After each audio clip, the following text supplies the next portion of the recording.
రాష్ట్రంలో సామాన్యులకు ఇసుక భారమైందన్నారు కాంగ్రెస్ ఎమ్మెల్యే డీకే అరుణ. ప్రభుత్వం విధిస్తున్న నిబంధనలతో కూలీలకు ఉపాధి లేకుండా పోయిందని అన్నారు. ఇసుక మాఫియాకు అనుకూలంగానే ప్రభుత్వం ఇసుక పాలసీని అమలు చేస్తోందని అన్నారు అరుణ. ప్రభుత్వ ఇసుక పాలసీతో సామాన్యులకు ఎలాంటి ఇబ్బంది లేదన్నారు మంత్రి హరీష్ రావు. మరి అందరికీ కూడా ఈరోజు ఇసుక కొరతతో అధ్యక్ష పాలమూరు జిల్లాలో నిర్మాణ రంగం అంతా కూడా కంప్లీట్గా ఎక్కడిదక్కడ ఆగిపోయినటువంటి పరిస్థితి ఉంది అధ్యక్ష.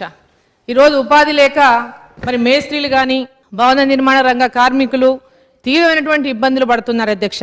ఒకవైపు అక్రమ రవాణా సాగుతుంటే అధ్యక్ష, మరోవైపు సామాన్య ప్రజలు ఇల్లు నిర్మించేందుకు కావాల్సినటువంటి ఇసుక దొరకడం చాలా కష్టంగా మారింది అధ్యక్ష. ఈ యొక్క ధరలు పెరిగినటువంటి కారణంగా కూడా మరి ఇంటి నిర్మాణం కోసం ఇల్లు నిర్మించుకున్నటువంటి యజమానులు భయపడే పరిస్థితి ఈరోజు ఈ రాష్ట్రంలో ఏర్పాటైంది అధ్యక్ష. ఇసుక విషయంలో గౌరవ సభ్యులు అన్నారు ధర పెరిగిందని. అయితే నేను ఒక విషయాన్ని గౌరవ సభ్యుల దృష్టికి తీసుకురావాల్సుకున్నా.